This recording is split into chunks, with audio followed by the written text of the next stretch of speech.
Hello again everyone, welcome back again di Bitcoin Update. So tadi kita udah update untuk Matic dan Polygon. Thank you banget buat teman-teman yang udah kasih feedback di previous video, dan yang sekali lagi teman-teman ya yang kemarin udah ikuti live streaming. Kemarin live streaming lumayan seru. Teman-teman banyak kasih feedback juga dari kolom chatnya, kemudian dari live chatnya. Semoga kalian bisa dapetin informasi lah ya yang kalian mungkin cari atau mungkin referensi analisis. Dan as usual teman-teman, ini sebenarnya update hari ini harusnya setelah close candle weekly ya, biar lebih afdol teman-teman. Karena kita ngelihat pergerakan Bitcoin ini masih mengambang antara range price tadi pagi itu sempat 64 ribuan loh ya. Padahal kemarin saya tuh expecting minta dikit lagi teman-teman ya, itu sampai di kisaran range price 63.800 ya, more or less teman-teman. Tapi kebagiannya cuma sampai 64.500, habis itu dia langsung mantul lagi ya, naiknya sekitar hampir $4.000 dari level terendahnya itu lebih kurangnya teman-teman. So far so good ya kalau saya lihatnya. At least kalau dari analisis kemarin kita udah sempat anticipate ya beberapa poin teman-teman, dari double bottomnya Bitcoin dominance itu possible terjadi. Pas banget itu kejadian, Bitcoin dominance-nya tuh ke pantul di kisaran range price around 61.8% ya. Sebenarnya kalau kita ngelihat dari sini sih jadi kayak belum tentu valid nih, karena trend lainnya somehow masih berfungsi ya teman-teman, karena dia balik lagi kan main di tengah-tengah. Dan ini memang agak tricky ya kalau teman-teman tuh sebenarnya menganalisa Bitcoin dominance ya, kalian men-treat ini seperti koin atau aset ya, sebenarnya nggak bisa gitu loh. Kenapa teman-teman? Karena Bitcoin dominance itu sifatnya indeks ya. Yang lucunya gini, kalau kalian trading kan itu ada loh futuresnya ya, berarti memang saya nggak tahu nih, ini mungkin exchange emang mau cari duit lah ya, istilahnya diuangkan gitu loh sama mereka. Tapi demand dan supply di Bitcoin dominance ini sendiri itu tidak akan mempengaruhi persentase di sini. Itu yang perlu teman-teman pahami ya. Di sini perhitungannya, atau mungkin kita bilang kayak algoritma perhitungannya ya teman-teman ya, harusnya di sini melihat dari total market cap dikurangi dengan market cap-nya si Bitcoin ya. Artinya ibaratnya gini, satu kue teman-teman ya, ini bayangin satu kue nih. Nah, 50% lebih ini Bitcoin nih, punyanya Bitcoin gitu loh. Nah, 46%-an something, nah ini buat altcoins gitu ya. Dimana Ethereum sendiri itu masih megang dominans terbesar ya, masih 17,4%. Jadi Bitcoin di sini ya kan, Ethereum segini, kemudian sisanya tuh altcoins tuh ya, meme coin lah dan lain-lain gitu. Jadi saya nggak tahu ya, sebenarnya kita nggak bisa pakai analysis yang gimana banget ya. Probably di sini yang menjadi acuan kita utama adalah support resistance saja kalau gambaran besarnya teman-teman. Which is kalau buat saya, well, Bitcoin dominance still inside our range ya untuk akumulasi altcoins ya. Seperti yang saya sudah sampaikan berkali-kali. Buat saya ini belum alt season. Ini adalah momen teman-teman untuk melakukan akumulasi. So it's just about I think it's just a matter of kita bersabar ya istilahnya teman-teman ya. Being patient lah di market kayak gini gitu. Ketika Anda ngelihat ada dip, ada koreksi, justru itu kesempatan untuk kita start buy the dip lagi teman-teman. Start untuk accumulate lagi. Makanya kemarin di live streaming terakhir kita ngebahasnya adalah range area untuk akumulasi sebetulnya. Jadi alts merah merona, tapi sebenarnya nggak perlu khawatir banget. Inilah kesempatan yang menarik untuk kita start belanja lagi teman-teman, right? So everyone, kita lanjut dulu ya untuk Bitcoin-nya. Sebelum kita ngobrol lebih jauh lagi, saya pengen highlight dulu bahwa minggu ini itu akan ada FOMC meeting minutes guys. Bukan meeting minutes, sorry, tapi interest rate decision diiringi dengan interest rate projection, which is ini bakal hot banget karena angka ini perubahannya itu bisa bikin market benar-benar bergerak sangat-sangat volatile. Which is this week adalah momen ya kalau buat saya sih ya. Misalkan saya adalah trader futures ya, futures market teman-teman, kita coba untuk manfaatkan pergerakan harian untuk transaksi gitu ya. Istilahnya kita ngambil profit kayak 2-3 kali dari resiko kita kan tuh udah oke banget gitu loh. I mean 2-3R ya, around 2-3% per trade untuk kita coba kejar gainnya segitu ya. Nah, ini momen untuk slowing down a bit Ya more or less-nya kayak gitu ya. Saya mungkin nggak akan terlalu agresif ya untuk seminggu ini, tapi kita tetap akan manfaatkan ya. Kalau misalnya kita ngeliat ada setup bagus ya hajar gitu, why not gitu kan. Karena in the end ya Bitcoin dan kawan-kawan itu belum sesignifikan ya seperti market forex ataupun saham ketika berbicara soal FOMC dan kawan-kawan. Tapi mereka tentu saja mendapatkan impact juga, walaupun kecenderungan lagi. Ya, itu kapan hot newsnya di hari Kamis pagi jam 1 teman-teman. Itu akan ada interest rate decisionnya beserta dengan economic projections. Jadi ini penting nih ya, ini hot banget karena ini untuk kuartal 2. Nanti dilihat ya, kalau kuartal 1 kan sudah selesai nih teman-teman ibaratnya. I mean ini kan di kuartal pertama di bulan terakhirnya gitu kan. Nah, mereka harus melihat nih di satu kuartal ini kira-kira projection mereka untuk kuartal 2 sampai ke kuartal 4 itu ada perubahan nggak secara signifikan. Nah, itu yang disampaikan di sana sehingga para pelaku pasar idealnya cenderung slowing down ya. Mereka akan slowing down dulu. Kenapa? Karena mereka butuh kepastian. Ini the Fed mau gimana ya kan? Interest rate projectionnya tahun ini bener nggak nih akan turun jadi 4,6% suku bunganya atau tetap atau mungkin sedikit lebih tinggi ya. Probably 4,75, 4,8 ya. Kalau angka itu naik teman-teman, FYI, ya harusnya market bisa terkena dampak negatif. Nah itu ya teman-teman. Jadi perlu di-highlight dan perlu banget nih teman-teman untuk mengerti seputar hal ini. Karena ini berbicara soal pengambilan keputusan yang namanya institusi. Ya, BlackRock dan kawan-kawan beserta kliennya, mereka punya duit gede, bukan berarti mereka nggak ngerti makroekonomi guys. Mereka sangat mengerti makroekonomi. Makanya mereka pintar dan punya uang yang cukup banyak, sekiranya seperti itu. Nah ini yang jadi perhatian khusus ya. Karena institusi sudah bermain, ya itu artinya kita siap tidak siap harus bisa menerima juga ya bahwa resiko di market itu sedang meningkat akan adanya ini. Selain itu, Fed Chair Powell speak ya, disambut lagi di hari Jumat ya. Ini jadi menurut saya minggu sibuk nih teman-teman ya. Jadi selain daripada ada Jerome Powell juga di sini press conference which is setengah jam setelah interest rate decision, di hari Jumatnya dia ngomong lagi. Teman-teman inget ya, saya nggak tahu kalian notice atau enggak, tapi saya sih notice karena saya sudah ada track recordnya ya. Maksudnya saya sudah sempat buat informasi ini dan saya posting di Twitter beberapa kali. If you guys remember ya, Jerome Powell statement itu pernah menyebabkan market Bitcoin ya mengalami breakout impulsif setelah konsolidasi beberapa hari. Which is sebenarnya saya juga melihat dengan kondisi seperti ini, jangan-jangan Bitcoin ya dalam sekitar 2-3 hari ke depan ternyata tidak bergerak seagresif yang kita bayangkan guys ya. Turns out dia hanya consolidate, cuma bolak-balik modal mandir. Karena apa? Nungguin Jerome Powell. Bisa juga kayak gitu guys ya. Karena ini saya sudah ada note-nya teman-teman ya. Jerome Powell statement dovish. Per Jerome Powell ngomong pada hari Jumat tanggal 1 Desember 2023, dia ngasih statement Bitcoin itu close di atas resistance. Setelah berapa hari teman-teman? Lebih kurangnya 21 hari di bawah area resistance $38.000 itu.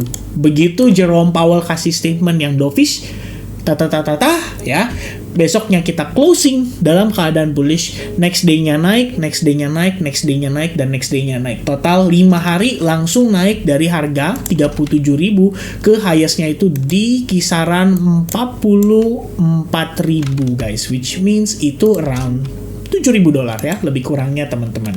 So, dari Jerome Powell ya, makanya saya pikir teman-teman suka tidak suka mau tidak mau ya harus juga melihat ya Jerome Powell ini akan memainkan perannya ya di dalam market, which means ini juga sangat penting untuk kita antisipasi sama-sama.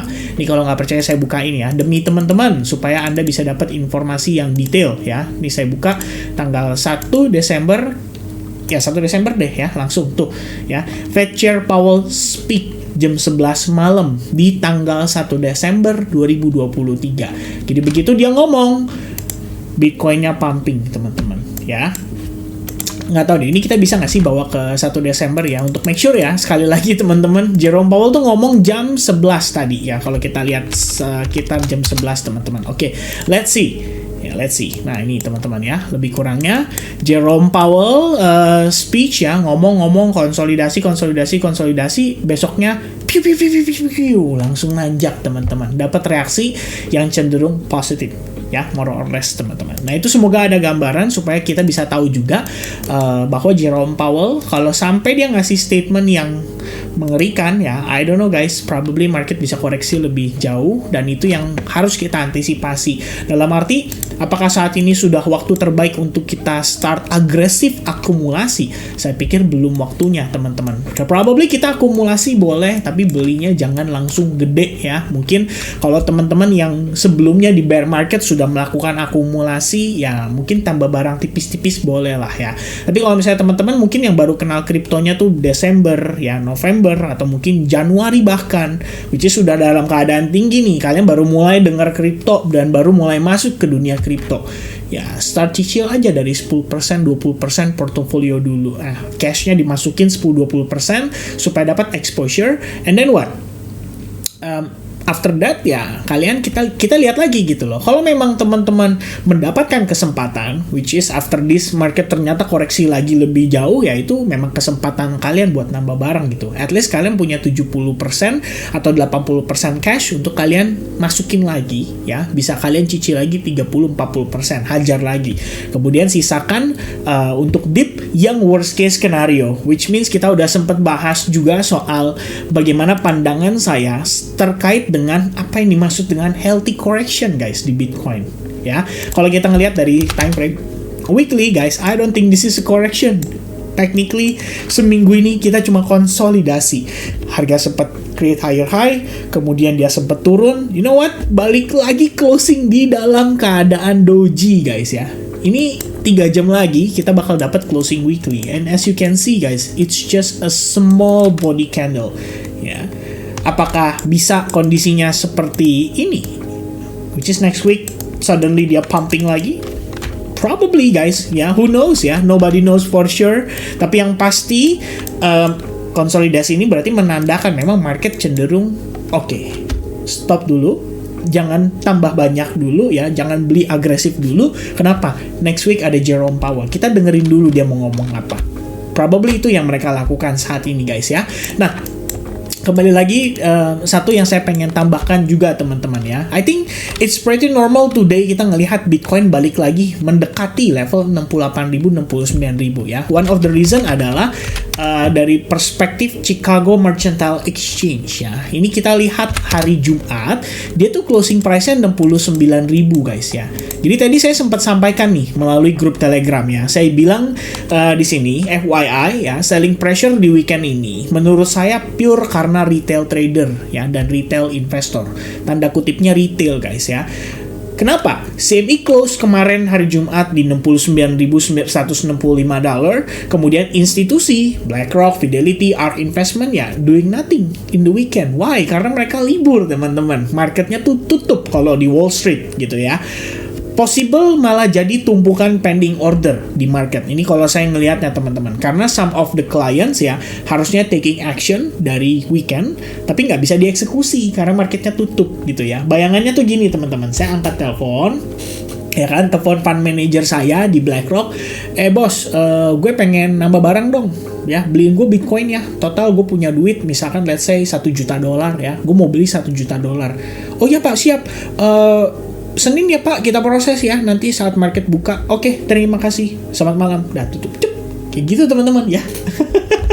Ini saya kasih gambaran ya, karena memang harusnya klien-klien itu mau execute ya, mereka juga nggak bisa dong, harus nunggu market open, which is ya inilah yang jadi pending order itu. Makanya saya nggak tahu nih CME gap ya, kalau misalkan hari Senin open ternyata malah di bawah deket ya, saya pikir wajar ya, berarti ini weekend ini bener-bener cuma jadi playgroundnya para retail doang ya, retail traders, retail investor, mereka manfaatin pergerakan di weekend ini untuk mencari volatilitas sehingga ada tambahan cash ya, mungkin buat retail traders atau retail investor gitu loh. Sementara ya kalau kita lihat dari institusi, mereka belum belum execute ya, belum ada eksekusi. Nah, makanya saya bilang di sini Monday Open akan sangat menarik ya. Kenapa?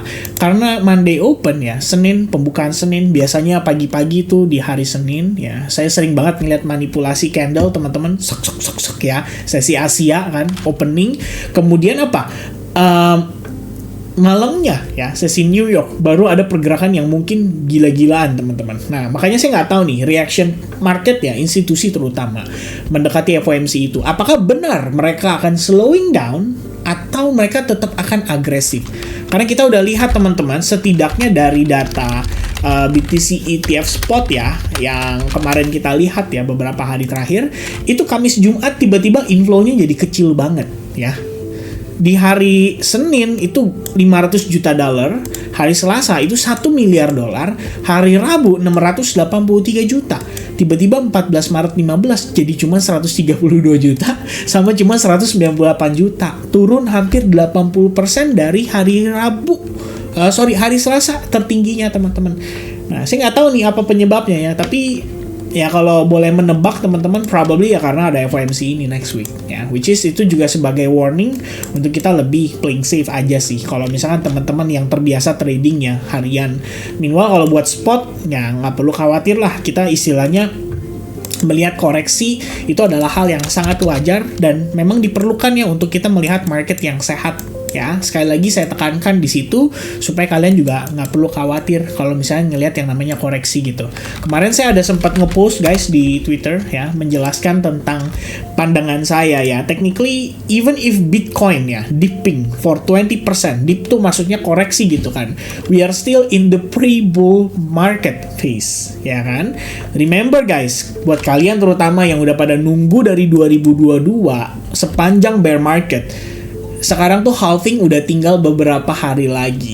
Jadi apakah dengan ngelihat Bitcoin yang technically nggak longsor, tapi biasanya viewer saya nggak tahu kenapa ya di live streaming tuh, kok Bitcoin longsor gimana ya bro? You lihat time frame berapa gitu kan? Saya selalu ledekin gitu. Jangan-jangan dia lihatnya 5 menit guys. Dia lihat 5 menit, dia nggak tahu ya kalau Bitcoin bener-bener longsor tuh bisa sampai kayak begini gitu ya. Ini buat berapa minggu nih ya, consecutive weeks, lebih kurangnya 112 hari turun terus dari harga 46 ribuan jadi ke 18.000 guys ya. Itu 27.000 dolar turun dalam hitungan sekitar 112 hari, berarti sekitar 3 bulan, hampir 4 bulan. Nah, ini baru longsor ya. Kalau misalnya ini dianggap longsor, waduh bro.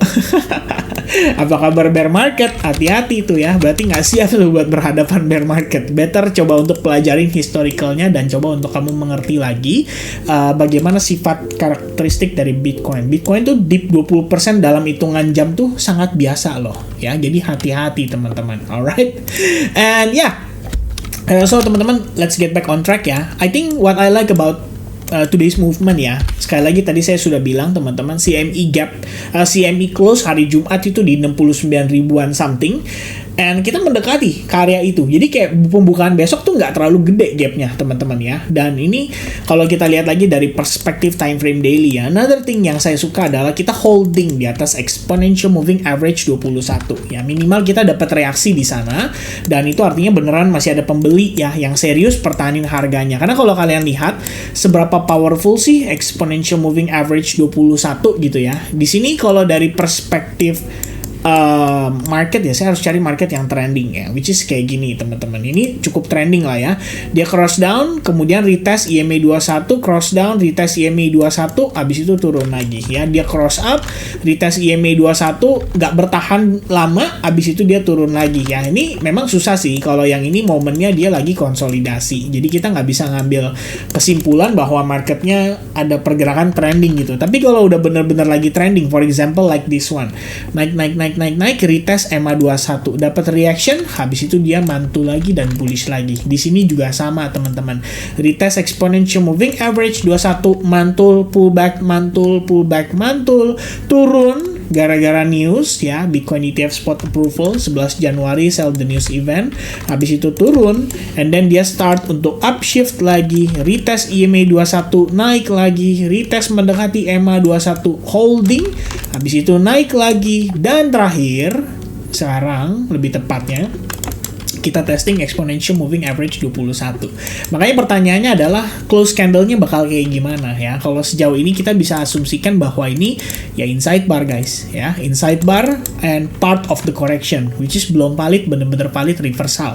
Ya saya hanya berpikir bahwa ya mudah-mudahan marketnya masih bisa diajak naik lagi ya kan. Dan saya penasaran juga kira-kira seberapa ETF spot dan institusi ini bisa bikin cycle of Bitcoin this time very different. Karena kita udah bahas beberapa kali ya, kenapa saat ini cycle ini benar-benar sangat berbeda dan sangat-sangat signifikan selisih perbedaannya teman-teman ya. Probably nanti kita live streaming lagi ngebahas soal itu. Dan sekarang perspektif hourly-nya gimana teman-teman? So, this is the analysis yang saya share kemarin ya melalui live streaming.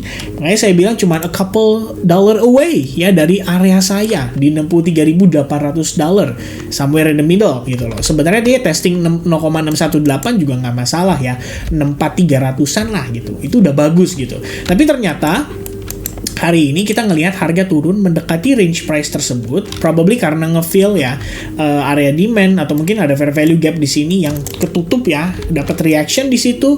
Habis itu harga udah mulai mantul lagi teman-teman. Nah kalau kita ngelihat ini sejarah dia punya activity ya previously, saya gunakan time frame 1 jam biar teman-teman bisa notice high to low retrace 61.8%, turun kemudian retrace 61.8%, dia turun lagi ya, dapatlah low point tadi pagi teman-teman di kisaran 64.500-an. Kalau kita lihat dari pergerakan saat ini, saya hapus karena ini kita anggap sudah update terbaru ya. This is your Fibonacci retracement from the high to the low. Lebih kurang di sini ya. Good newsnya adalah kita udah main deket range 0,618 dan 0,71 ya di sini teman-teman. Nah pertanyaan yang timbul adalah apa nih kira-kira reactionnya? Apakah mereka akan mereject lagi dan membawa harga turun lagi, atau kalaupun dia turun, let's say kalian bilang oh ini kayaknya double bottom, boom, habis itu mantul pullback retest bagus terus dia naik lagi teman-teman. Anda harus mengerti bahwa overall swingnya ini adalah high point-nya, ini adalah low point-nya guys ya. Saya gunakan Heikin Ashi biar kalian lebih detail tuh. Turun ya, lebih kurangnya seperti ini teman-teman. Ini adalah satu swing penurunan, baru kemudian dia pullback atas penurunan ini ya. Kapan sebenarnya Bitcoin benar-benar valid reversal? Minimal dia take out area ini. Tapi ada satu lagi teman-teman, syarat yang kalian bisa jadikan sebagai acuan apakah Bitcoin sudah safe untuk rebound lagi adalah kalau pullbacknya korektif dan somehow dia holding di sini. Jadilah possible inverted head and shoulders pattern, which is bisa ngajak Bitcoin untuk naik lagi dan mungkin retest lagi terhadap high point sebelumnya. Dan I don't know guys, probably just another shakeout lagi ternyata dari para institusi ya. Shake out di sini, shake out di sini, shake out di sini, shake out di sini, shake out di sini, dan ternyata shake out ini agak lebih panjang aja supaya lebih banyak ya istilahnya holder sellersnya teman-teman. Karena kalau kita lihat BTC liquidation heatmap, yang langsung saya highlight adalah anjir, bener juga nih. Begitu momen market kayak begini, sell shortnya nambah tuh. Ini gendut banget guys, sell shortnya nambah, liquidation level cuman 70.800, itu udah 385 juta. Emang nih ya, retail tuh ya kalau dikasih pergerakan kayak gini dikit tuh langsung nafsu gitu loh. Look at that ya, daily time frame. Udah berapa yang kena likuidasi sell short hari ini? Banyak. And the top one sekitar 250 juta dolar ya. Ini udah cuma tinggal masalah waktu. Probably tomorrow in the morning sweep dulu ke atas baru dia koreksi ya. Kita nggak pernah tahu. Tapi in the end, I think it is pretty normal guys. Memang ngelihat market turun kayak gini pasti nafsu ya. Mereka pasti pengen cari sell short kan. Kayak oh ini high point, ini low point. Oke, berarti gua boleh nih sell short di sini. Boom, set limit ya kan. Entry sell short, stop loss di mana? Di previous high 70.500. Dapat tuh liquidation heatmapnya ya, lebih kurangnya teman-teman. Alright, so ya ini balik lagi ya, permainan drama masih bisa berlangsung teman-teman. So dari saya cuma satu ya, keep accumulate your spot account, karena saya percaya every dip yang tercipta adalah kesempatan untuk kita manfaatkan menuju bull run, which is halving hanya tinggal beberapa hari, 1 bulanan lagi lebih kurangnya teman-teman ya. Sabar-sabar sedikit and then kita bisa petik hasil yang manis. Semoga teman-teman bisa mendapatkan hasil yang maksimal dan selamat pagi, siang, dan malam teman-teman, di jam berapapun kalian nonton. So God bless to you all, dan selamat beraktivitas kembali. Cheers guys, bye-bye.